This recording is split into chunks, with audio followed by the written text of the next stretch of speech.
like 92% of agents don't make it past the first year or two. And I think it's for a few of the reasons, including the one you mentioned. One, a lot come in with no sales background, no business background knowledge, and come in off of, hey, you make $1 million in an hour with no work, right? And like they get sold this like kind of crazy dream, which, there's multiple industries that kind of sell that sometimes, but I think insurance is especially guilty of it. I'm a huge fan of virtual assistants. On that side, I think we have about 6 that are full-time with us that take stuff off the rest of our team's plate so much. But I think having that to take off a lot of the tasks that just take up time, that are repetitive, that are pretty simple and stuff, I think helps free up some of that, and just forcing yourself to create, processes of like, here's my time, here's what I'll be honest, most people don't know much about insurance at all, right? Like, why would they, right? It's not something I have to go spend time just as an average consumer trying to learn a ton about. It's not the most fun use of my time. That's why agents are for it, right? So, but the more I can educate on that. I literally just Okay. landed in Tennessee today. All good. So we're doing like a fix and flip with like 11-acre property. So Okay. it's been a little busy. So is it a like single home or just large property, or? It's a single home, and then it has a granny unit on it, Okay. and then it's got a garage, and then 11 acres out in Tennessee. Well, that's a nice bit of land. How much needs fixing? Well, the garage is gutted. The granny unit's gutted. We just found out that 16 cats have been living there. Yeah, as I mean, torn out. that's So a lot of cats, though, right? Yeah. So it's a big project, and we got crews on there, and yeah, it's an adventure. Well, that should be fun. Have you done flips? I'm pretty sure you have before, right? You've done flips before? Well, the contractor I'm working with has done flips before. I haven't done flips. Huh? Yeah, the whole new experience. That should be fun. I haven't done flips. We've done like short-term rentals and stuff. Elle's degree is actually in interior design. She worked more like commercial projects and stuff on that side. My original degree was project management for like construction engineering. Not a ton of residential, a little bit residential, more like commercial, and then a lot of it was industrial. So like water treatment, power plant, all the boring stuff. So, but yeah. Wow. But yeah, no, nothing that we use much of today at all. But You guys, I'm impressed because you guys teach insurance agents, how to increase their sales and their social media.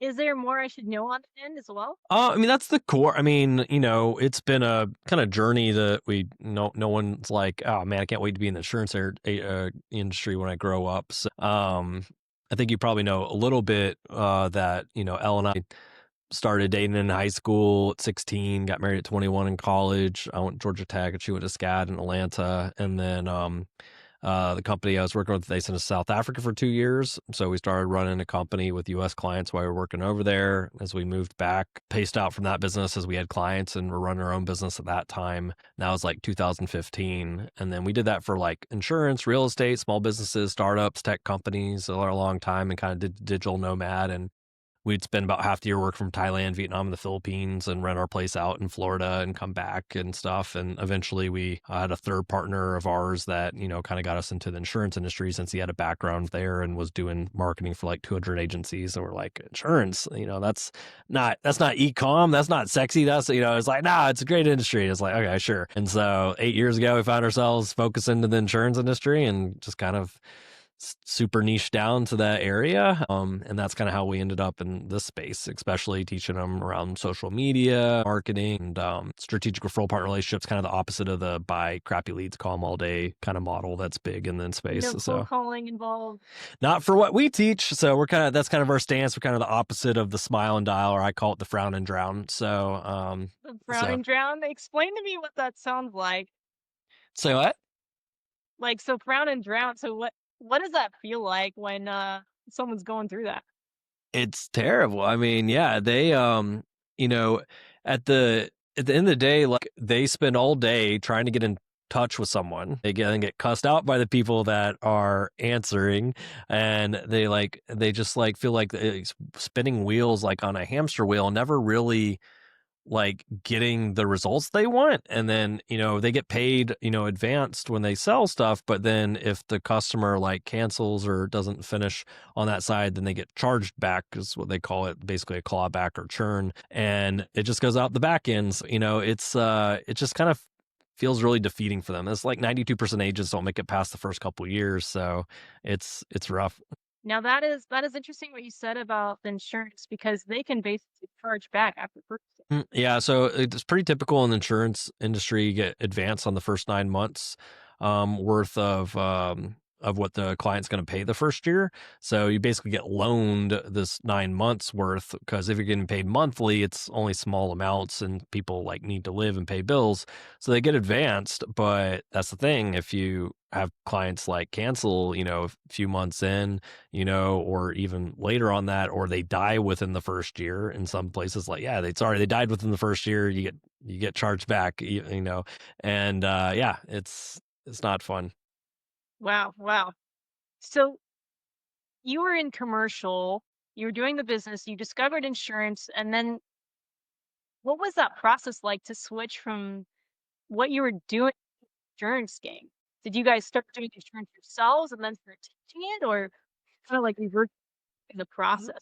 That might have been smart, but we did it the opposite way a little bit. We came in with the knowledge and background from the marketing consulting side. We did it for a lot of industries. I don't think we realized like originally how traditional and behind the insurance industry was compared to a lot, because we'd worked in e-commerce and a lot of stuff that was like, very, very cutting edge when it comes to like ads and marketing and stuff. And we moved into this industry and we're like, everything is like, from like 20 years ago in here. And so so we came in and we were like, oh, we'll teach them how to, at that point in time, Facebook ads were kind of new to them, whereas other industries been using it for a long time. And we're like, oh, we'll show them how to use Facebook ads. We'll create this kind of like almost plug and play they can use to generate their own leads. This will be great. We'll sell millions of these. It'll be fantastic. We sold like two, and we're like, what's the issue here? And they're like, I don't even know really how to log into my Facebook, or like there's an ad platform. We're like, we're starting like down here with like, teaching and training at that end. And so that's where we realized there just was a need for a lot of education on this side, and kind of realized where agents were at and need to kind of meet them. So we originally came in on teaching and training on this side, also connecting with them with like resources or other vendors in the space and stuff for like CRMs or, different kind of like startups and stuff that had really cool solutions for them. And eventually realized, okay, we really need to build something comprehensive ourselves where we're able to help them put these things in place and guide them along that. That's kind of a hybrid coaching, training, curriculum, community aspect. And that's what we originally put together. Later down the road, we had a client who has started building a nice agency, and he was like, hey, I'd love for you to come consult on helping us build and scale this. And I need to help with hiring more agents and agents getting in, getting comfortable and producing faster. And we're like, okay, well, we'll go through that process ourselves. We'll be the case study. So then we can build the best thing for the solution. And that's how we eventually got licensed and started selling ourselves and doing that as part of actually a consulting case study on that. And then we built out the onboarding and training systems for them from there. So yeah. So you guys came in, I think you came in from a really strong angle because a lot of people start in insurance from the ground up, trying to learn how to sell, trying to learn how to run their own business. But you guys are coming in already experienced in the field, already experienced in marketing, all the different, techniques and tricks and tips, and like already successful business owners, and you're coming in and you're reverse engineering. Yeah, I mean, I think that was helpful from coming in with that lens. Right? Like it's a tough industry. Like 92% of agents don't make it past the first year or two, and I think it's for a few of the reasons, including the one you mentioned. One, a lot come in with no sales background, no business background knowledge, and come in off of, hey, you make $1 million in an hour with no work, right? And like they get sold this like kind of crazy dream, which, there's multiple industries that kind of sell that sometimes, but I think insurance is especially guilty of it. And then they're like, hey, now go make it happen. Here's not a lot of training or resources, at all sometimes. And it's just like, go figure it out. And people that have no sales background and no just really business background, they're like, I'm not going to be able to make this work. But people come in from other sales industries into this and they understand the hustle, the grind, but they don't know how to take control of their own marketing and build that. So once again, they just end up in kind of like, oh, these leads aren't great and I'm doing everything, but it's not really getting ahead. So I think it helped that we came in with the marketing because I know how to acquire opportunities and clients and stuff off that side, which I think no matter your industry, knowing how to do that is valuable because at the very beginning, it's just find clients and sell them. And if you can't do Yes, that, you don't have a exactly, and business. then you're in the run of the mill, you're in the hamster wheel, right? So you guys also have to teach them how to get out of the hamster wheel so that they can start working on the business. And that's what I mean, that's what we discovered too, is a lot, and, I don't blame them. They didn't come from that. So they almost end up building, we actually just did a podcast on this. They almost end up building themselves a job instead of a business, right? So they come in and they realize like, I'm coming in, I'm buying these leads, I'm working these leads, and then I'm doing it again and again and again. And I'm doing all this stuff. And it's like, well, you can't take a vacation. You can't be sick. You make no income off of all that. You just built yourself essentially a job. But they don't know the next steps of like, yeah, sure, that's the first portion, but I want to start getting team in place. I want to start getting my SOPs in place. I want to start hiring. I want to start building. So yeah, I have an actual business I'm running because I'll talk to agents and be like, hey, what was your P&L last month? They're like, what's a P&L? I don't know what any of that means. Right? It's like, okay, well, we gotta work on some business acumen around here. So Yeah, that's amazing, and I think it's so easy to slip into that too, where you start wearing all the hats and you start getting used to that, and then you set the bar at that level. So do you also like teach people how to upgrade their mindset to even think about hiring the team and the scaling aspect of it? yeah, it's interesting because we get to work with agents at all different like pieces of the journey, right? Like we have agent like, hey, I just got licensed, I just started coming in. Cool. Let's start working with you here. And we know like the challenges of that at the very beginning with agents. But then we get to work with agency owners like I have team, I have processes. I need to refine these, grow, scale, be more profitable in what I do to like really large organizations like, hey, we have thousands of agents and agencies, which, we need to start leveraging things that makes us profitable all over. But for that journey from the agents, like, yeah, we absolutely walk through mindsets of what are the next steps? Like I've come in, I'm selling successfully. I've got the business coming in.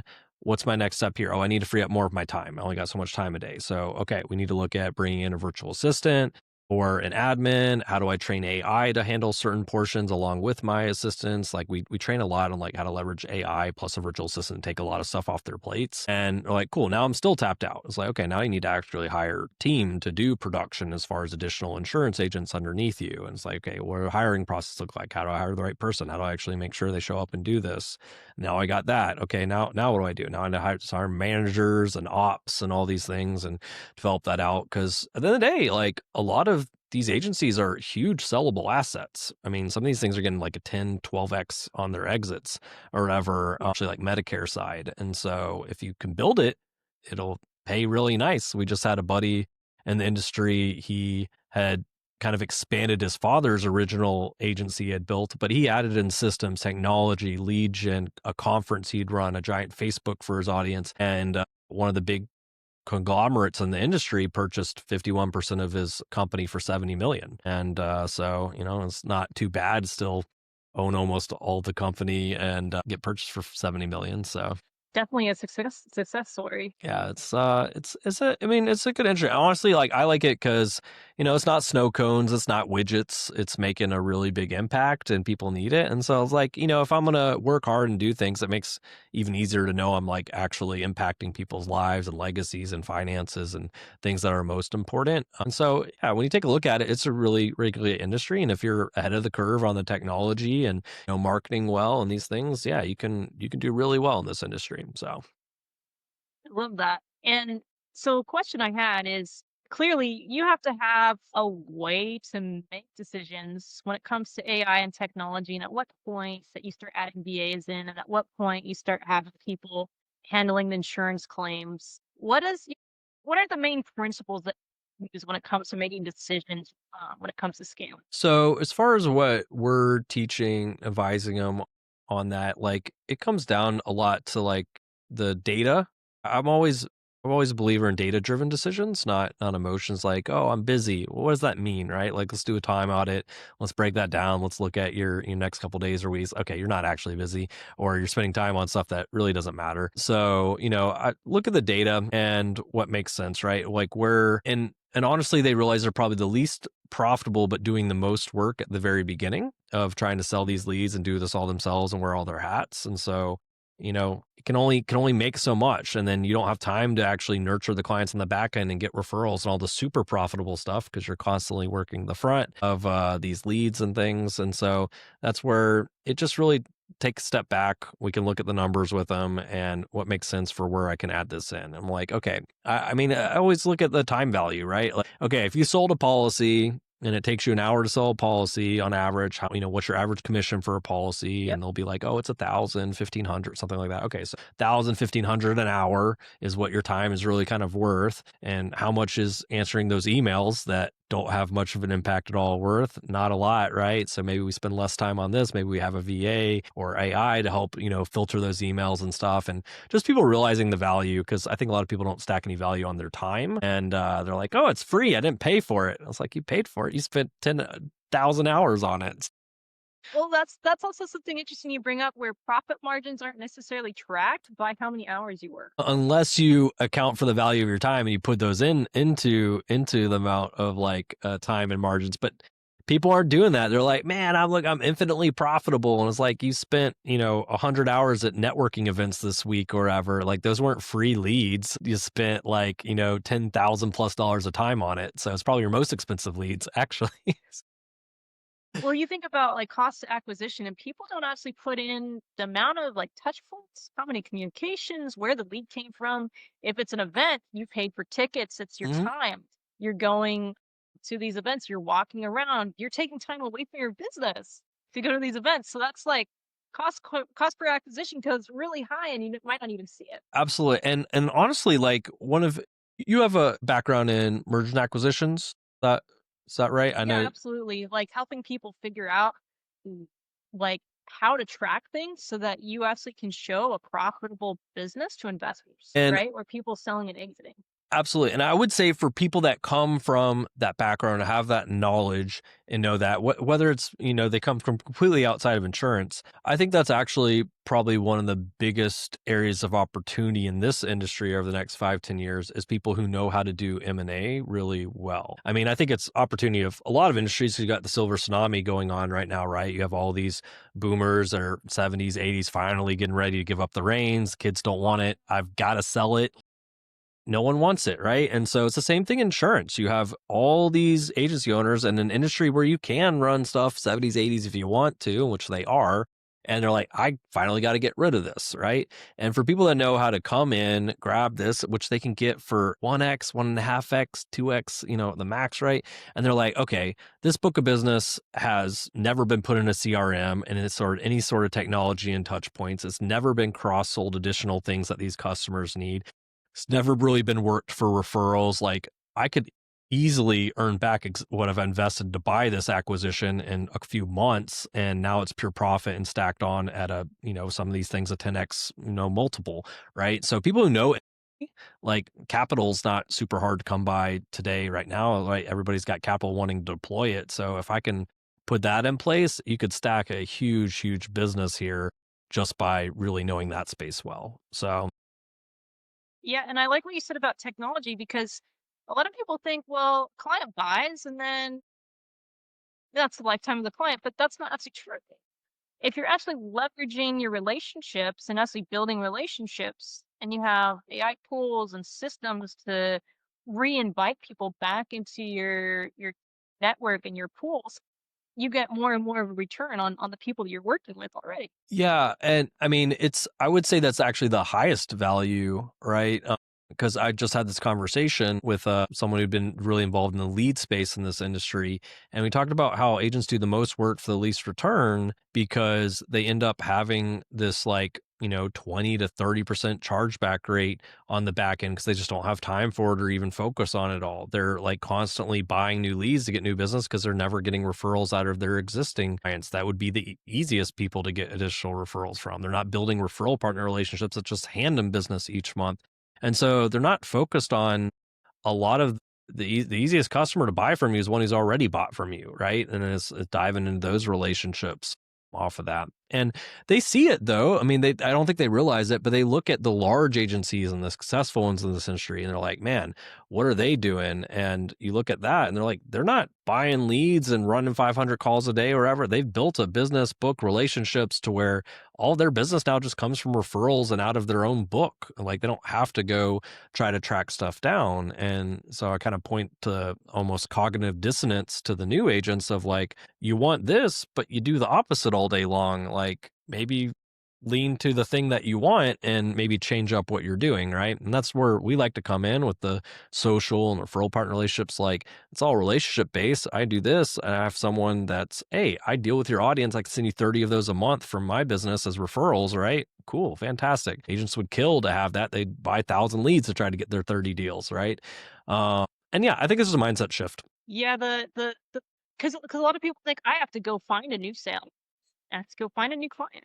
When really they should actually be calling up their existing list, they right? they But don't realize the gold they're sitting on, right? Like the most valuable piece of the business is your like existing clients and relationships, right? And they will continuously, buy as there's needs and fits for them, but they'll also refer you. They'll also just even like be your cheerleaders for like the social proof. Like, I very much have taught like agents and agencies like, cool, let's go to a group that's a big local group for your city or your area or your county or just a group of a lot of your target audience. You work with commercial truckers is a huge group for commercial truckers. If I take two of my clients that are in that demographic or area that are huge fans and I'm in there with them and someone's like, hey, who needs help? Who can help with this?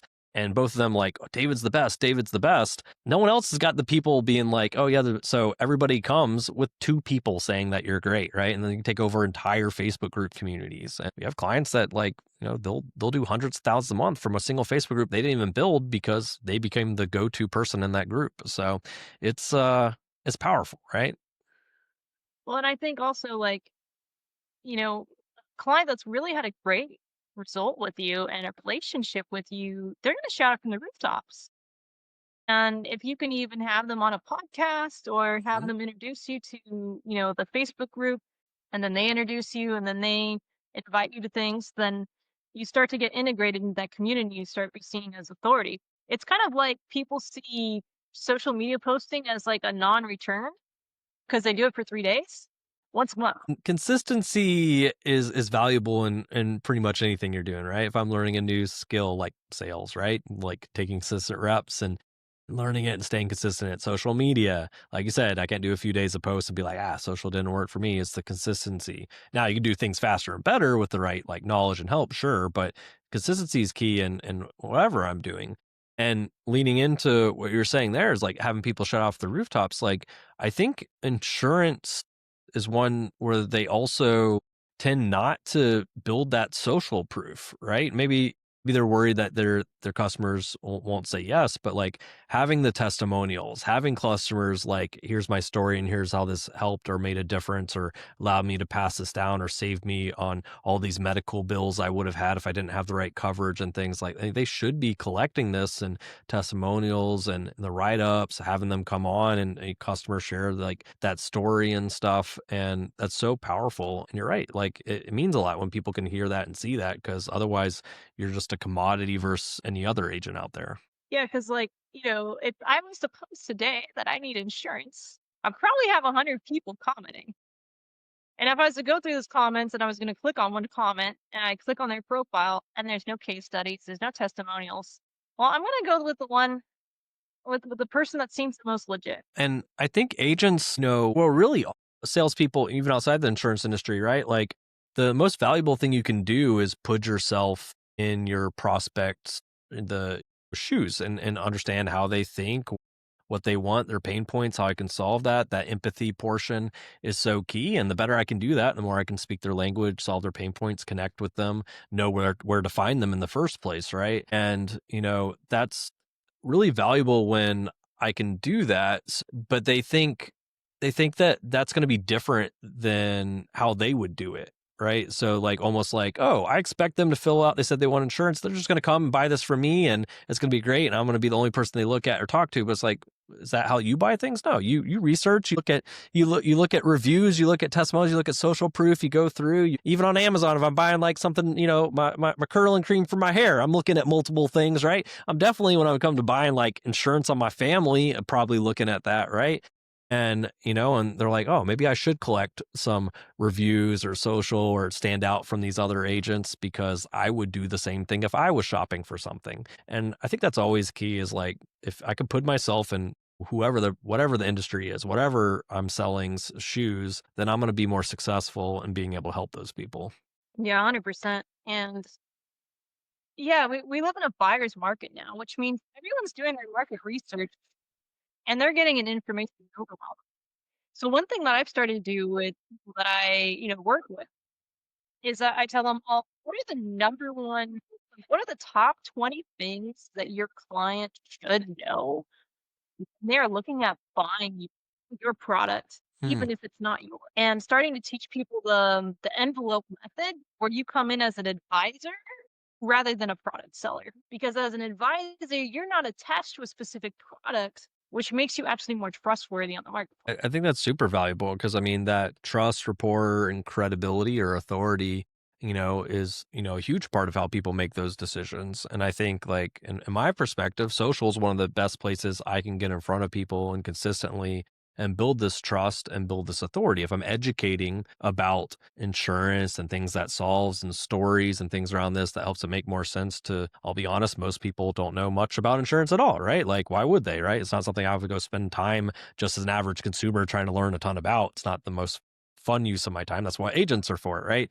So, but the more I can Right. educate on that, I almost get to build my exact client that comes to me is like, I understand why I don't want the cheapest thing, why I want the best thing. I understand the impact this makes. I understand the different uses that you can use this for. Yeah. And it's like, man, I wish I had customers come to me but you get to almost educate them to the point where they come to you, they already know those things, right? Versus I filled something out, I just give me the cheapest thing you got. And it's like, okay, that may not be my ideal client there. Yeah, because the cheapest doesn't necessarily mean the best. And depending Definitely on not. what, like, are you actually looking for a full solution, something that's quick to keep you tided over for like a month? Are you looking for like something that's actually going to get you where you want to go? Right.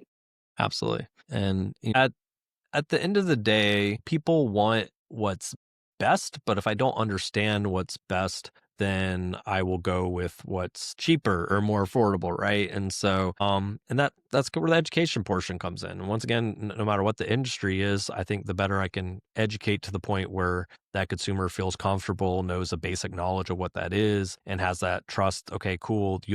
You've explained that, you'll take care of the rest type thing, then that's the key if I can get them to that point. And I'm a 7, 8, and 9-figure business owner perspective on people that are listening to this podcast. What are some of the steps you took to help some of those clients be able to sell their insurance companies? I'd say some of the areas we've had the biggest impact is m- allowing them to have more like control and systems and profitability in their agencies, which makes it more lucrative as they either sell, exit, or honestly a lot have goals of legacy businesses of passing them down through their families. Like we've got one buddy in the industry, families agencies been in their family for 120 years. And so it's five generations, they've just passed it down, which is one of the cool things you can do in this industry. But at the end of the day, like, a big separator that I think that we help with is a lot of companies are complete reliant on third parties for their client acquisition, whether I'm buying leads or I'm paying someone, a company to run ads and stuff for me. Like I have no control. And if either of that company stops selling leads, increases prices, or they stop running ads, like I have no client acquisition. And people look at that and be like, yeah, you're not getting much of a valuation or any offer for me because you don't have anything, or they realize like, oh, this revolves around and there's no systems in place here. And so part of that's helping them leverage team and starting to take, these control over their processes off their plates. And now team is fulfilling this. Right. And then honestly, some not necessarily like part of our programs, but some of that's just like connections. Like, the more you're deeper into an industry and build relationships, like, hey, Bob over here is looking to buy something, and this is exactly kind of seems to be the opportunity. Happy to make that intro, that connection there as well, and just, sending people up with, the right people, than just knowing what people want, right? At the end of the day. So I'm a big believer in like ingraining into a specific niche and knowing it really well and growing through like that area versus maybe trying to take something to a whole bunch of areas. I think there's a lot of opportunity when you have an audience that's a very particular one that you've built a really good reputation, trust with and stuff, because I can't tell you how often we get approached by people like, "Oh, you got a big audience of insurance agents in this industry." That's exactly who we're trying to either get in front of or who we help and stuff like that, or have a conference for, or want you to speak about or ever and stuff. So versus like if it's a little more general, I don't know if it's maybe as valuable. I mean, you get enough of a following of anybody, and yeah, it's definitely valuable. Yeah, that's interesting because each industry has its own unique problems, right? Its own unique solutions. And when you are niche to where you could talk to any insurance agent and solve their problems, or insurance company, right? And solve their problems. There's going to be fundamentals that are the same across all the businesses, such as hiring, operations, and systems. But then how those systems are used and the nuances of the insurance game, the nuances of the sales, the nuances of the profit margins and life cycle of the client, and like all these other things are very unique to the insurance game. Yeah, I mean, I would say there's the essential principles and building, scaling business, client acquisition, sales. I mean, that stuff is every business, right? And knowing, putting that in place, absolutely can come in and help pretty much any industry on that.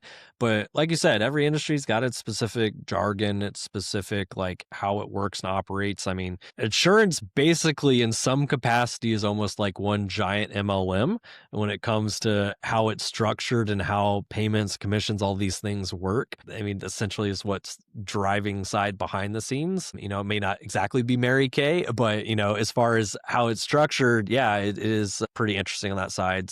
I mean, yeah, I mean, there's something to be said for knowing that whatever the industry is really in depth and intimately. I think it also just helps with faster trust when you can speak that, because we'll talk to prospects and I'll throw in something about their company or how it works, or some kind of jargon around that, or reference someone from that company we've helped, and it's like, oh, instant little bit of credibility and trust here versus someone who just doesn't really know how this operates. Yeah, 1000%. So I had a little bit of lifestyle question for you. Yep. If there's a insurance company or even just a business owner and they're at the point in scaling their company where they're hitting a bunch of bottlenecks and they're getting a bunch of cash flow, but they might be taking on 5 or 6 roles all at the same time. What would be your 1 through 5 to get them to the point where they could actually take a step back and watch the business run? I think my first step would be either like a virtual assistant or an admin. I mean, I'm a huge fan of virtual assistants on that side. I think we have about 6 that are full time with us that take stuff off of the rest of our team's plate so much. But I think having that to take off a lot of the tasks that just take up time, that are repetitive, that are pretty simple and stuff, I think helps free up some of that, and just forcing yourself to create, processes of like, here's my time, here's what I'm doing here, take this stuff off my plate. Now I free up a little more time where I can analyze a little more in depth and have a little more freedom, and maybe either more of a work life balance or just like more of a freedom to dive into work and look at next.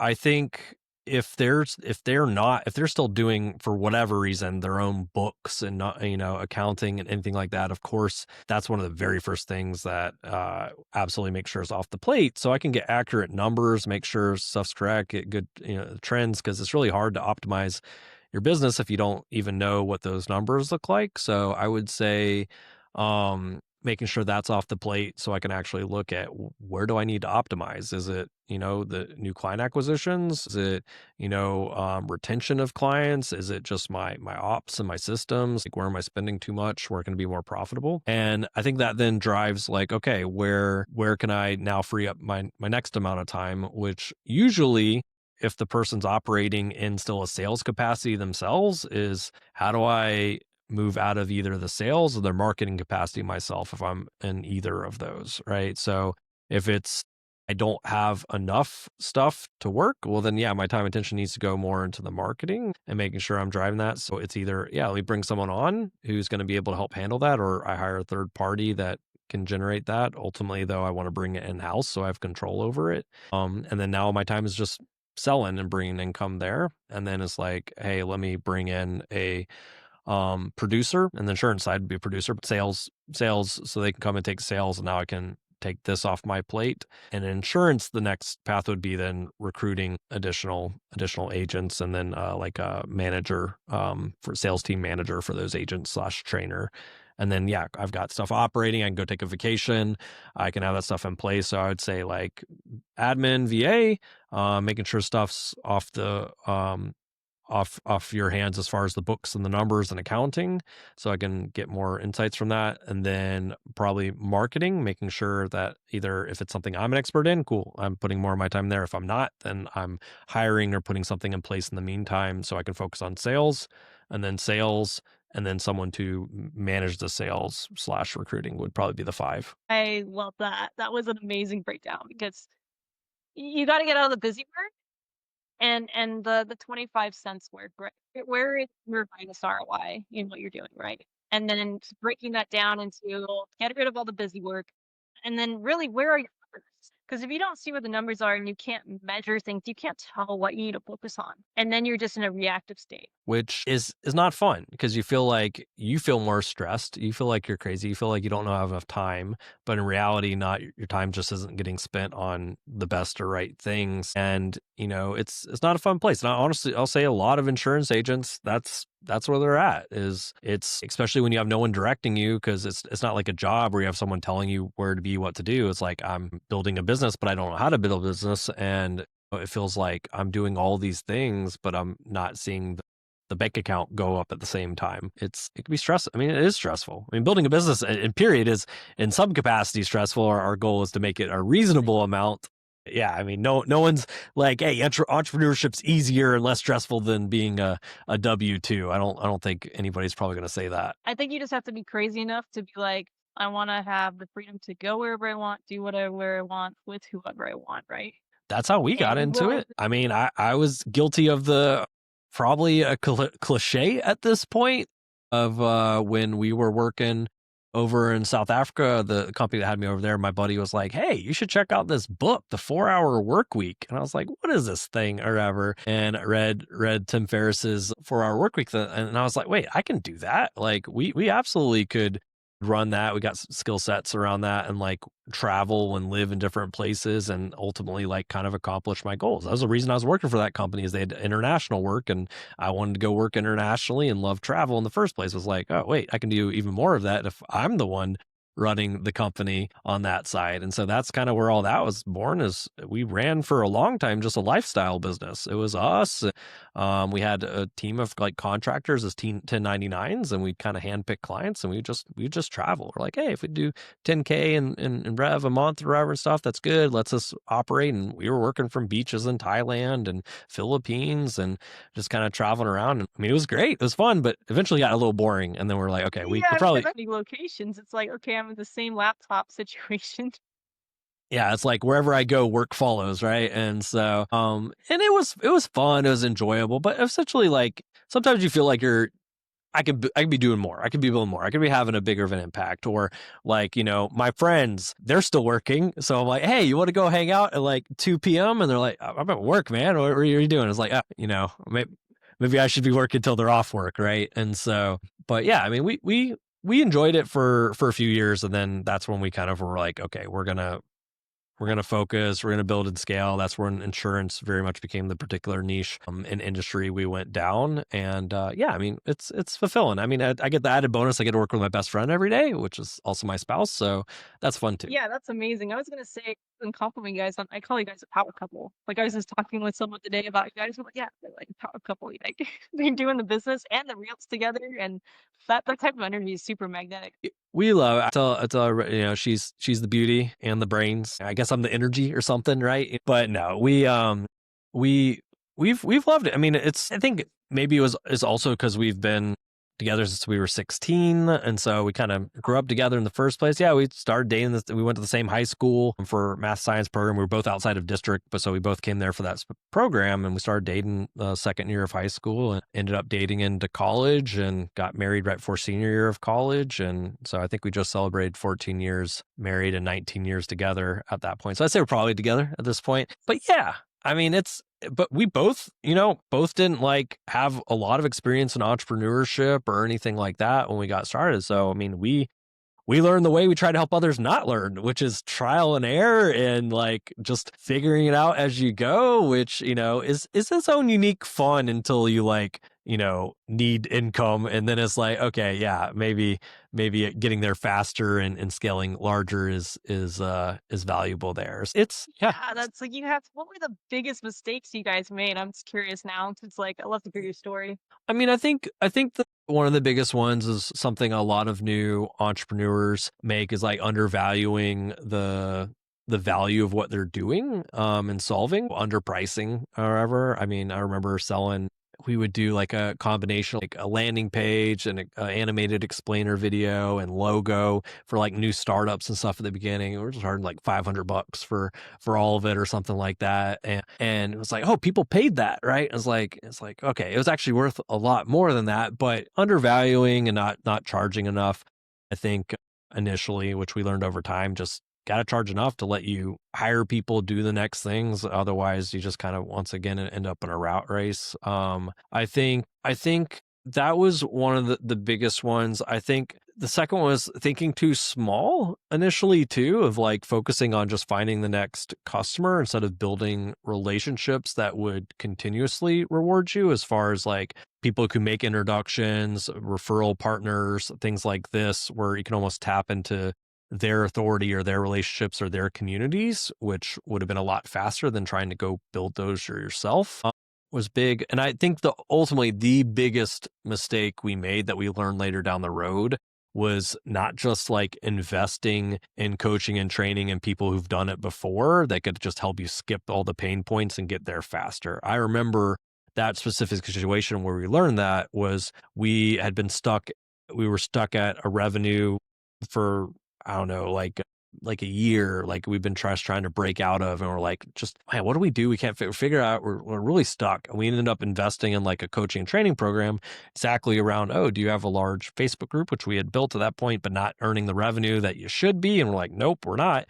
And we're like, that sounds like us. And so we ended up investing in that, which was scary at the time. At that point, I think we had more on the credit card than in the bank account. So it was like, we need to make something happen here. And we did. And the next month was our largest month we'd ever had, ended up tripling our business over the next 3 months on that, and was like, oh, this is kind of the cheat code. Maybe I should just do this more. So we ended up doing it over and over and probably spent about $500,000 in different masterminds, coaching and training, just kind of leveling up ourselves, which I always valued. If I'm going to invest in something, it was something that I learned the knowledge and skill sets versus hiring someone else to do it necessarily. And I think ended up being about $10 back for every dollar we put in. So it was about $5 million back from investing the $500,000 in different programs and training and coaching. So I'd probably say that's the biggest mistake, is earlier on I would have just done that sooner. Yeah, that's really important because I think a lot of people try and hire fast and they don't have enough knowledge on the subject. It's like hiring a web designer without really understanding how web design works. And then you land someone that charges you like 25 grand, 30 grand or whatever it is, and the website's not how you want it. Like, or you don't understand the SEO piece. You don't understand enough to know who to hire. It's really hard to hire unless you know what you're hiring for and about what you're hiring for. Otherwise, it's just whoever was able to convince you that they knew the most, right? Or that it was maybe a good fit. But like, how do I hire someone for Facebook ads if I have no idea how Facebook ads work? Like, how do I hire someone for social? Oh yeah, we'll post on your business page a few times a week, versus someone who actually knows how social works and can get the results from it. Like, and it's like something you either learn by trial or error, because how else are you going to learn to do that? Or you invest with someone who does know that and is going to show you and teach you how. So in the future, you can also either do it or hire the proper person for it. So yeah, I think you're exactly right on that. It's just really difficult to place people if you You're don't have the blind. basic You're knowledge. Yeah, I mean, if you know even just the basic amounts, you can filter out at least for the ones that are definitely like not fits and are not going to help you solve that problem, which ultimately already helps off the bat. Yeah, that's super. I super like what you said there because some people have actually invested in coaching and then they got a good ROI, but then they didn't do their like due diligence on the next coach they hired, and then they didn't get an ROI from that. And they're getting in this like cycle of investing in the wrong coaches, and then they're back at square one. But what it sounds like you guys did successfully was vetting who you wanted to learn from, why you wanted to learn from them, and then the investment and actually doing the work. Eventually got to that successfully. I think we definitely made the mistakes initially around that and learned from them, which is the whole thing, is like continuously learning. Entrepreneurship is kind of either a journey of like mistakes and learning from those mistakes, or getting it right, every so often the first time and being like, yes, cool, actually got that right the first time. Yeah, that's even better, right? But yeah, no, I love this world and this journey, and always excited about the next thing, but just love what we're doing too. And when you do that, each day doesn't necessarily feel like work. It feels like a kind of a fun journey. Although yeah, sometimes it may feel a little more stressful than others, but it's I don't know. I wouldn't trade it for anything. I love that. It's great.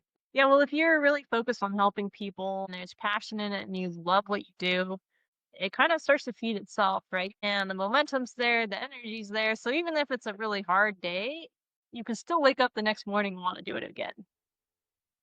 Yeah, and I think as long as you're also like leveling up as a person, as an entrepreneur, as a business owner, a leader, like you can take that to really any industry, or anything. Like so you exit your business and go build it again on that side. So that's once again why I love anything that like teaches me. If I can become more knowledgeable at sales, at video, at marketing, at operations, on speaking, all these things, like learning these things just allows you to go. I mean, that's where like a lot of really successful entrepreneurs, like, hey, what happens if you lost everything tomorrow and start over? They'd be like, I just build it back, but quicker. I mean, I've learned the mistakes and I learned the things. I just skip past those and I could do it again.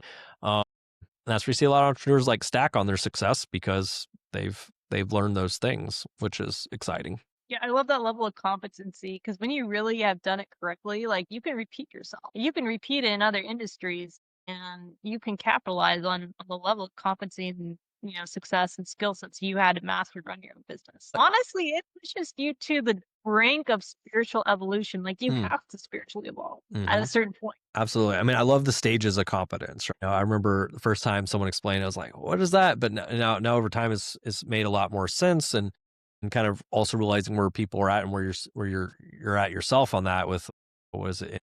Incompetent or unconsciously incompetent, and then consciously incompetent, and then Automatic. consciously competent, and then inconsciously competent. Right? Like at first, I don't know what I don't know, so I was just like, get it wrong. I have no idea.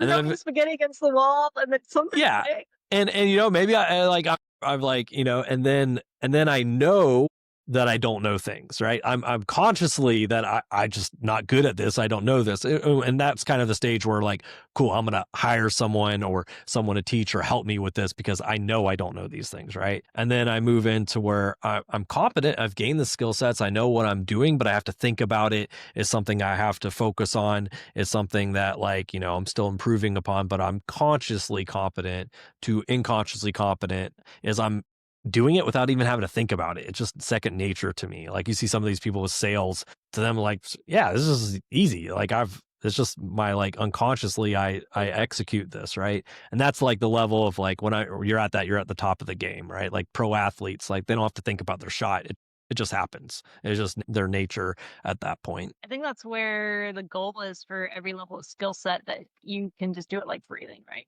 Sometimes I have to think about my breathing, but yeah, so yeah, so Well, there is one thing where people don't actually breathe deep enough, right? And then they stack up cortisol, and then they wonder why their blood pressure's high because they're breathing from the upper part of their chest, and then they're not actually deep breathing because they're probably too stressed out, and they need you to hire know, you. that's maybe something for me to work on, right? So I was like, where are my breaths coming from? Yeah, they probably are coming from up top, right? So I need to take some deeper breaths. Here we go.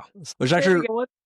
That actually reminds me of something fun that we actually kind of became known. I mean, we did take it from someone else who taught us this, right? And then like started using it also, but we kind of became known for this at different events or stuff we throw, or if we come speak somewhere or things like this. And for us, it was always just something fun to either get people loosened up and like, in the right mindset for things or a shift of energy. Maybe you had a bad call and before your next call, or just when we're talking at an event, like, hey, let's get everybody up and do this. And we call them dragon's breaths, which is how we were taught. Apparently later on we learned in yoga they're actually called like lion's breaths, but dragons sound cooler. So we just kept it. I And get the flames in there, you know? exactly, right? It's like, everybody saw Game of Thrones. Everybody loves dragons, right? And it's like, it's like you take a deep breath, like really, really deep breath, and then you just like stick out your tongue and yell or ever and stuff. Like, so we'll do this at conferences. I'll get the leaders of the companies to come up, hey, do it with me, right? And everybody will get their cameras out or whatever.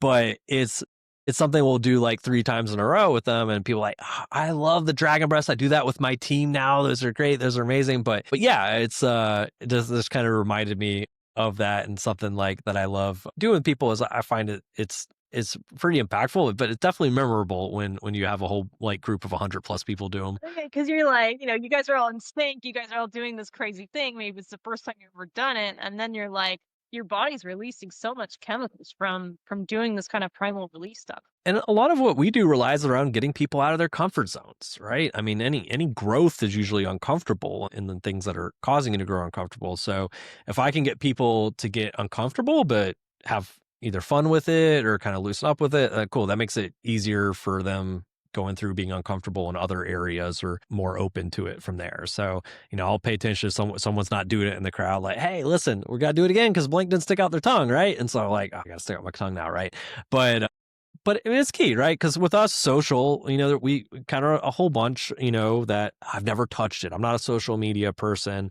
I don't like being, I can't imagine being on camera or putting myself out there and stuff like that. And it's like, yeah, I got to get them comfortable with this. So anything that eases them into feeling more comfortable with being uncomfortable is great for growth. I love that. Because if you've been through something so uncomfortable that whatever you're going through now doesn't feel like anything. Right? I was like, oh, this is nothing compared to when, I was scaling a mountain or I was doing like a super heavy workout this morning. Like I've already conquered my day, or I've already conquered my day because I've done the hard stuff first, right?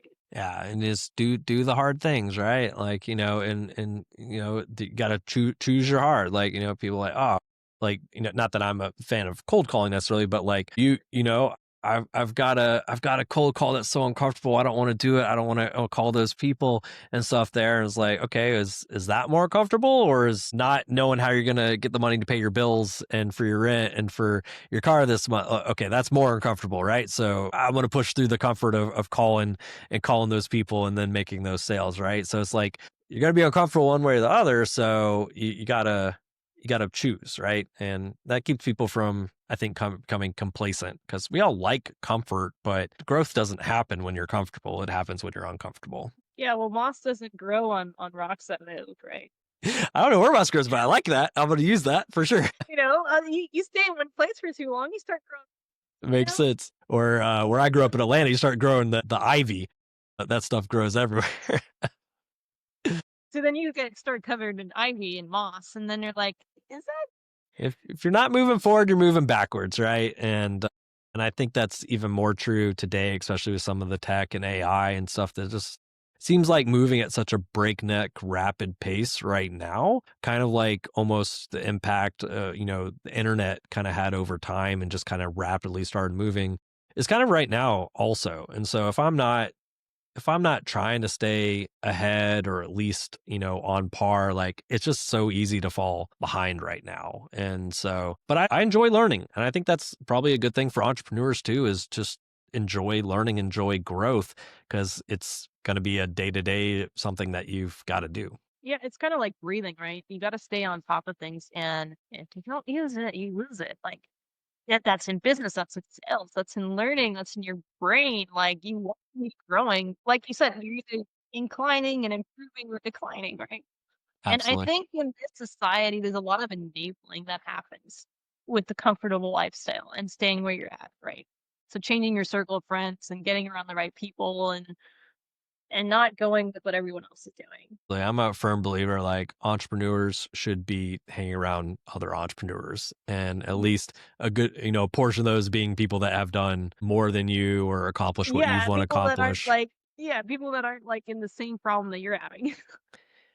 I'll be honest. I mean, I don't have a lot of, like, personal connections that I spend much time with and stuff that aren't entrepreneurs because it's hard to have the same discussions and some of the same priorities aren't always aligned and stuff. Not that it's on purpose, but it's just like when you're at home, like when Elle and I are home or we're outside or the pool and stuff, business is always like part of what we're thinking about, our minds and stuff is just so ingrained into our lives or whatever. For us, it's not like, oh, I'm working at home and I'm away from work. Like it's just part of it and it's exciting and enjoyable. Where everybody's like, I'm off work at 5. I don't want to talk about this till I have to go back. And so I don't know. It's just different. So, but I find entrepreneurs really exciting, and especially when they're doing cool things, and that's 'Cause that's what they're drives me. always right? Yeah, And there's always something new and exciting that you're doing. And we've kind of with entrepreneurs, we've kind of normalized, like some late night, maybe you're on a phone call on a Saturday and you're handling like a business deal, or maybe you're like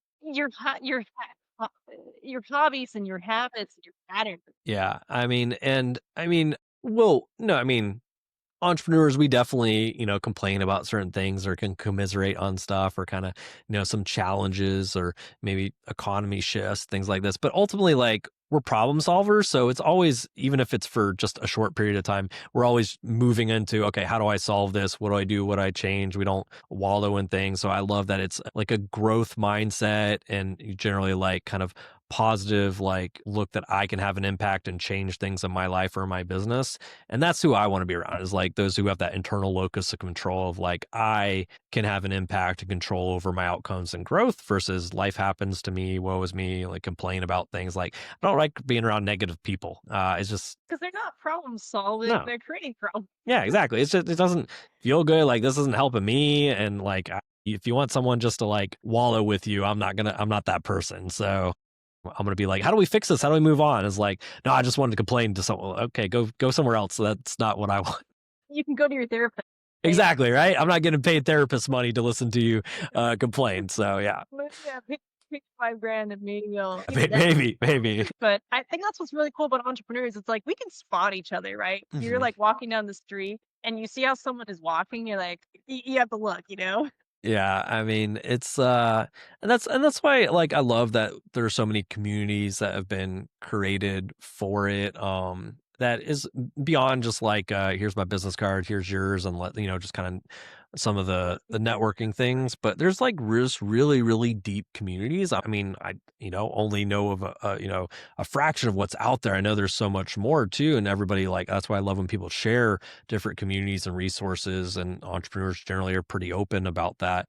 But like one of our most impactful was our it's called the DC and the Dynamite Circle, but they just call it the DC. But it's a group of like I don't know, 1,000, 1,500 plus entrepreneurs around the world that learn location independent businesses is kind of the core thing that ties it together. But it's everything from you know, Fortune 100 company, C-suite executives to hippies. And, it's fun to be able to go around the world and like, hey, let's meet up with some people in this community and let's go hang out together and talk business. Or, hey, let's do a big conference once a year in Thailand with 500 of us rocking up and just share knowledge of each other. No outside speakers, no pitching, just knowledge share type stuff. Yeah.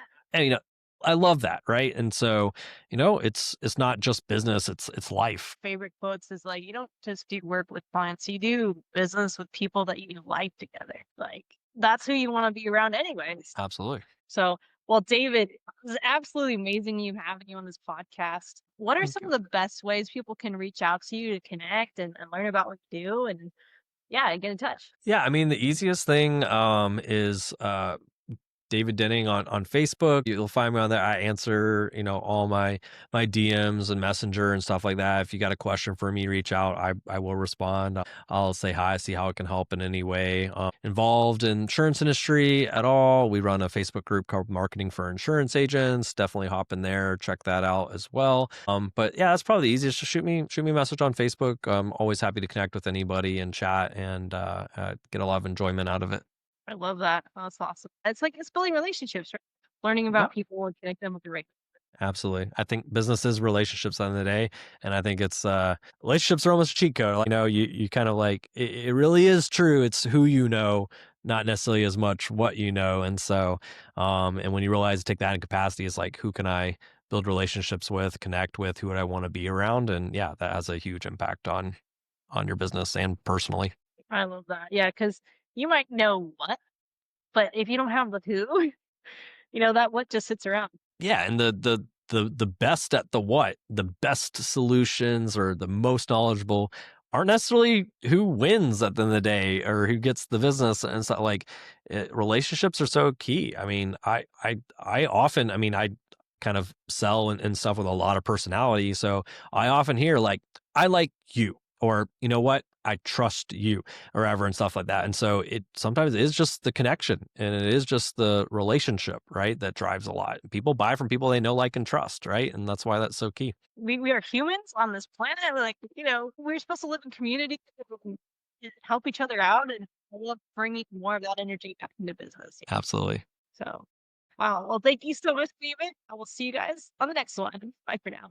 Thanks, Julie. I will apologize. I did not know when we started recording. I'm just chatting and like I'm like, wait, we're recording. Like, okay, yeah. Let me. So if I'm weird at all at the beginning or ever, I didn't realize when the recording started, and I was just kind of chatting with Julie or ever, and I was like, I'm sure we'll start pretty soon. I'm like, we're in the conversation. Okay, no, it was great. It was great. Hopefully I wasn't like odd or off topic or anything at the beginning, but no, I thought it was a great conversation, and hopefully it I think was. podcast should be like, it should be a Oh, of conversation, course. right? Oh, Because yeah. I'm interested in relationships, what you're doing, and the business stuff, the acumen, that's important too. But like, at the end of the day, people want to feel like get it, right? Yeah, I think the best stuff comes out of just that conversation and stuff, because you don't know. I mean, my podcast too. Like, I have kind of a flow and conversation, but like all the best stuff usually comes off of just a random question or something that came out or something that wasn't already like, oh, I planned to ask about this maybe and stuff too. So no, I love that, and I think that's ultimately what people like. If I want just kind of a quick script and answer, I can go find that probably in their content somewhere anyways. But if I want to actually hear discussion, who they are as people, or, kind of thoughts on something, then yeah, it's great when people are in flow. Yeah, I love that. I love asking about principles too, because like if someone can understand how you work, David, like that is more insightful than the what. I agree. Right. So I think it also helps people. This is a fit for me too, because I'm also, at the end of the day, like, I think certain there's certain audience that like, hey, we work really well with, that connect well with us because we're really hands-on, we're personal, we're really focused on, and there's some people like, hey, that's not my style, not what I want. Cool, that's fantastic. I really think a strong brand should attract the right ones for you and repel the ones that aren't fits. And I think that's perfectly fine for a strong brand. So Yeah, I love that. Because it's like, I'm big on full transparency and like honesty, right? If I can't be myself around me, you probably shouldn't be working with me. nope. I think that's powerful, right? And so, and that flows in, like, if that's how we operate our business, that flows into personal life as well. So, the easiest person to be is myself. So, I don't know who else I would be. So the authenticity and transparency is key. And thankfully we're kind of in a day and age where it's rewarded more, right? Like the whole like show me the picture perfect Instagram and everything and no mistakes is kind of like, you're not even real anymore. You're probably AI at this point. So the real and transparency, authenticity actually plays better today too. So, which is good. So yeah, probably two weeks we'll have your Yeah, podcast sure. edited and out there on the channel. Yeah, this is so awesome. Thank you so much, David. Of course. Hey, I appreciate it, Julie. Like, I appreciate you commenting and reaching out on that and getting to reconnect. And yeah, hopefully it was a good conversation for your audience. And yeah, no, I really enjoyed it. I appreciate the invite. Yeah, absolutely. Because I know we actually had a group chat a while ago. We did. I think I'm still potentially in the Facebook chat that you created at one point, because you created one with like people who've been guests or like and stuff like that. So I'm in that group chat, I think, on that at one point. But yeah, no, I said, I love that you also like making connections and things around that. So, which I'm always happy to do too. If like, hey, you know someone in this, hey, yeah, blank's pretty good or a good person, I'm always happy to do that. In fact, you'd probably like a good bit of that if you ever look at that group that I talked about, the DC. It is a eclectic but very interesting group of people around the world. They set up specific masterminds, and they have version of those masterminds for those that do 1 million plus a year in rev called DC Black. And it's everything from people kind of doing around 1 million to 40, 50 million, 100 million plus in some of these businesses. But it's a very interesting mix. Like my mastermind group is probably about 6 or 7 different businesses that we meet at least once a month, and we do like hot seats and other kind of stuff. And we have a WhatsApp chat throughout the month and stuff. But I've got someone who runs like, I want to say like a $10 million business for that spicy audiobooks for women. And yeah, it's like, it's like kind of almost like romance, kind of audiobooks on the side. And it's like really interesting model they run. They run it across the world and have whole subreddit communities of fans that reach out and do fan art and all these other kinds of. It's like, well, that's a really interesting one. And then got other ones like, oh yeah, we, specialize in teaching Spanish in 6 months to fluency for people that married into Spanish speaking families. And that's their business. And like a $6 million business. And another one's like, I do like arbitrage. Like I just find affiliate deals and I run paid traffic to them, and I earn more off the affiliate than I do off the paid traffic that I send there. And I got a $40 million business doing that. I'm like, well, that's a cool one too. So I don't know. It's a very interesting mix, but yeah, they do stuff around the world. They do a big conference in Thailand and then another one in Mexico each year, but then they do smaller ones everywhere around the world and like meetups every month too. So anyways, it's a fun group. I would love to check out because I remember you mentioned it last time, and I don't think I caught the name last time. Yeah, it's called the DC. The owners of it like started it back in like 2010, 2012. They'd travel over Philippines and have people doing masterminds out there. But they run a podcast that also was kind of part of the original growth. They're still running. I think they're like 1,000+ episodes at this point. Called the Tropical MBA. It's a fun podcast on there. Yeah, I don't know. I like discovering fun stuff, but that's been a core group we've been a part of for probably over 8 years. Years. Okay, so this is like, yeah, this Mhm. is like your core. Yeah, that was when we first traveled to Southeast Asia. From listening to the Tropical MBA podcast and some things, I knew there was groups of entrepreneurs that liked hanging out in Southeast Asia and connecting and kind of chatting about things and doing life and stuff. And it's like, okay, cool. We'll say hi. We'll meet them the first time we come over. And a buddy there was like, oh yeah, they're doing a conference in Vietnam. And we're like, oh, we're headed there anyways. Let's go check it out. And we're like, oh, these people are awesome. These are like my people. Like it's easy just to sit down, talk about KPIs, going on a tuk-tuk ride around Thailand at the same time. Right. And so I was like, oh, okay, this is great. And so we ended up joining that community. And yeah, it's been great. Like just showing up to a conference. I haven't seen someone in there for a year, but it's like picking up the conversation like you left off yesterday. I don't know. I love It's fun. that. Yeah, like there's people that you haven't spoken to in 3 years, and then you meet up again, and it's like, like nothing's changed. Yeah, your life's changed, but the energy's the same. Yeah, it's a good one. It's a fun one. So, but yeah, I hope everything goes real well with the fix and flip as well. That sounds like a really awesome I'll have to project. send you some videos. Yeah, no, I hope you're documenting the journey, right? Like I I would am. love to see that whole journey. Yeah, because we're, it's seven-figure legacy syndicate, and the whole thing is to have a monthly boardroom with a bunch of amazing people, and do real estate deals, or sell businesses, or get funding, or like it's. So I'm getting to be on this path of real estate, which is going to be cool. So I'm going to show exactly how someone else could do this in their own business, right? Because once you have enough, you got to do something with the profit. I, You got to I do something with the money. Absolutely. Like, have though I mention it because of what you just mentioned. Have you ever heard of like Aspire, Aspire? Is that like a coaching group, or is that? It's a few different things. We got they do like conferences like each month in like Florida. They do one in Texas, but they like kind of do one big one each month, and they'll invite like different people from like the it's not called the Dragon Dens in the U.S. What's it called? Shark Tank, from like Shark Tank and like Aaron Rodriguez and and like, Gary V and Cardone and like just kind of grab all these people. And at first I was like, oh, it's some like rah conference or stuff. Like, we were going with a few people as like a thing to take some insurance agents to or something for something to hang out or whatever. It's like, oh, this is actually really better than I thought, which I wasn't expecting too much. And I was like, oh, this is really good.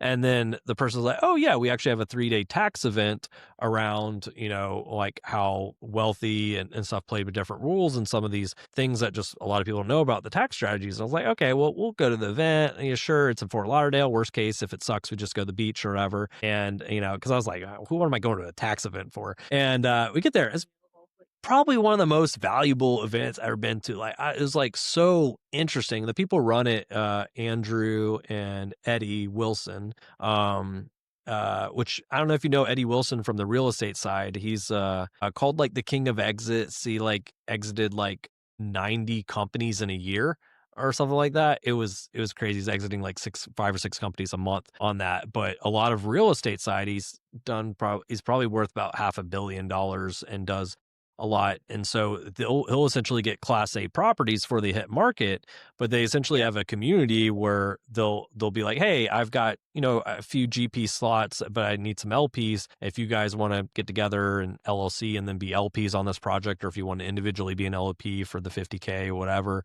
on that, but he'll bring them to them off that side. But the tax strategies were really interesting because you familiar with like Rob's structures, rollover business startups? Is that where you reinvest in a new startup?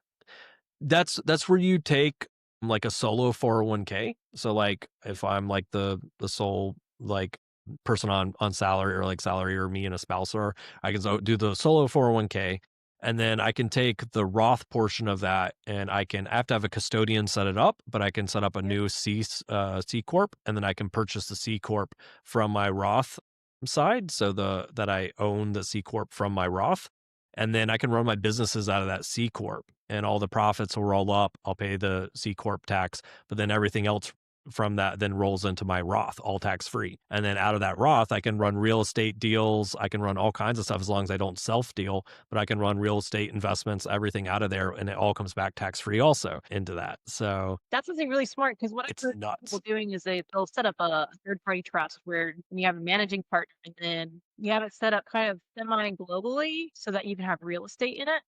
But a typical trust, you can't have real estate in it because once it's in your name, then it defeats the purpose of the trust. Yeah, you don't But the want it in your name. Rothschild Yeah. method sounds very similar, Yeah, but no, different. like so like an example, they use a couple examples for what would be Peter Thiel, the founder of PayPal. Okay, well, yes. Yeah, so he he this was back when the Roth IRAs were pretty new, and you could only put 2,000 in a year on that side. So he did his first 2,000 in the Roth, and then he took $1,700 of that and he purchased 1.7 million PayPal shares from his Roth IRA. And this was when PayPal was new, not worth anything. So it just got the 1.7 million shares, and all that ownership, all that wealth from PayPal all rolled right into his Roth IRA. So his Roth IRA is worth billions in it because of the PayPal ownership. And so it's the same thing with Mitt Romney when he was running. He got a lot of press like, how's his Roth IRA worth 100 million and he's only done 13 transactions in it or whatever? Is he, when he started his Roth IRA, ended up using that to purchase like ownership on real estate deals and in companies off of that all rolled back into his Roth, and he did like 13 transactions for it to be worth 100 million. And they're like, but he's only put like 20, 30,000 in there. How's it worth 100 million? And that's how they were doing it, so, which you can still do today. Yeah, it's It's very smart, right? It's clever. It's understanding the entities and how they work, right? yeah, so their whole community off that Aspire stuff is they would kind of built into a community where it's like a community of people that understand growing wealth inside of tax-free accounts essentially, and they move money together because I can't self deal. So someone will be like, "Hey, I found this real estate deal or this business or this sort of thing, like, and looking for investment off that. Cool, I can move money as part of that deal, get my my profit back for that, and then move the money again." And so they'll have people that like are moving 3, 5, 10,000 a time, but then you have people moving 100,000, a million plus on different deals together and stuff too. So it was interesting because the people who built Aspire, Eddie and Andrew, part of the whole reason they'd build this and invite people like Barbara Corcoran and Gary Vee and all these things to the conferences, not only to have them speak and attract people, but those are also the people they wanted to do deals with. So Andrew just Right. closed on a deal with Gary Vee, and him and A-Rod just closed on a deal as well. And he had brought A-Rod a deal, and A-Rod was like, "Hey, well, what do you want? Like, I hook you up, whatever you want." He's like, "Next time you're buying a sports team, I want to be one of the original investors." He's like, "Cool, done. Next time I'm buying one, you're on the ground floor." And so I don't know. So they kind of got We multiple piggyback. leverage off of the community, which is interesting. Yeah, I love interviewing people and then saying like, "What do you need or what are you looking for? What are you most interested in? Where are you headed? And is there someone I know that I can bring over?" Or, I love collaborating on deals. Like, I feel like that's how business should work. There's so much opportunities and synergies between things. Businesses and industries like real estate and insurance are so closely tied forever as well. So we find ourselves kind of in and around the real estate areas Well, a lot. so Yeah. the long-term life insurance policy, there's certain ones, don't quote me on this, but there's certain life insurance policies that you can take a Mhm. loan out against your life insurance policy and get into Yep. real estate with. Yeah, they're like you do similar things, IULs or whole life policies, but like I think the concept that became most popularized and like kind of trademarked around as infinite banking concept with typically whole life, participating whole life you'll do it with. But yeah, you put your wealth in, it grows, you pull loans out, but the money's growing like you never pulled the money out. You just pay it back to yourself. And yeah, now I'm not using banks and things and I'm growing all this wealth inside of those policies. But I've seen people do similar with what's called IULs on that side too, where they'll essentially, hey, you got a mortgage with equity in it and you maybe have some debt. Cool. Let's roll all of that and switch the mortgage over to a HELOC. You qualify for interest only. So you're actually paying less than you would for that mortgage and everything. Let's put the difference into an IU and then it will grow over time. And then within every 5-10 years, let's purchase a rental property by taking a loan out to yourself and get that cash asset and then pay it back to yourself. And now you're just stacking cash flows out of it. So yeah, Moving it's it. it's nuts. I mean, there's so many cool. I mean, people think that's the thing. That's where the education comes in because a lot of people like insurance is like stuff for if you die or stuff, right? It's like Yeah. there's a lot more different ways you can use it than that. Yeah, but I don't know. Never in a million years did I think I'd be doing anything insurance related, but Now here you are. here I am, right? It's not the like, "Ooh, you're involved in insurance industry, super cool." Like, it's not the first thing people think about, but it's a good one, and I do enjoy it. So we'll see Kinda what like how the future roofers just brings. kinda stuck to me, like, I didn't plan to get into commercial roofing and help with that, but now And I'm very good at it. exactly, and you can within any industry style it to how you want it to be. So like we like travel and live in different places. Cool. I can do that insurance industry. I can do it in others. But yeah, so I'll make the insurance more fun. I'm not sitting in a cubicle. I'm get to kind of live life there. So that makes not really matter what the industry is if it's fitting those goals. So Love that. cool. So David, I know you mentioned a panel way back in the day, where we bring on a commercial roofer and an insurance agent to talk about the relationship aspect of doing business. Would you still be open to doing that? Of course. Yeah, absolutely. I mean, I wouldn't probably be the insurance agent portion for that, but I could definitely grab an insurance agent that would be a really good Grab fit for one, that. Yeah, I mean, that's the thing. I like got a round I table. got clients and other ones that would absolutely be fits for something along those lines and stuff like that. It's not the space that I've personally done insurance with. Worked with clients in that area, but yeah, you'd really want like a PNC agent probably for that So we side. could do like a commercial roofer, like a PNC agent, and we do like a round table. And we ask Of course, questions. yeah. No, yeah, it'd be fantastic, right? Because there's so much that go well together between like is it a commercial roofer or residential? Yeah, commercial. Commercial? Yeah, so it'd be like a PNC agency that does commercial insurance, right? And I actually probably have the very fun personality and very successful agency owner that actually was one of the rare ones that was like, I can't wait to be insurance when I grow up because his dad was in it or ever. They actually OG like day one 6 years ago clients when we started and went from about 100,000 a month in new PNC premium to 2 million a month now that they do. And so they do some real cool things. And he's a fun personality. He's speaking at conference, he's just wearing his like Dwayne Wade jerseys and his like basketball stuff and caps, and he's a fun guy. But I love that. he'd be a Well, good one of one. the clients I was thinking of is Empire State Commercial Moving. He goes by Little Man, I love it. and he's 5'5" and he wears a cowboy hat. Okay. We could get a very fun, interesting mix because Joe and his dad originally the company when they started it was called the Redwood Insurance Group, and him and his dad are both like 6'7" and tall skinny redheads, and so they're like we're human redwood trees, so we're the Redwood Insurance, and they're in Texas, which doesn't have any redwood trees, and so that was kind of how they came up with their name. But yeah, he can wear the cowboy hat, Joe can wear his basketball jersey. We could talk about insurance and commercial roofing, and I think have a fun discussion for sure.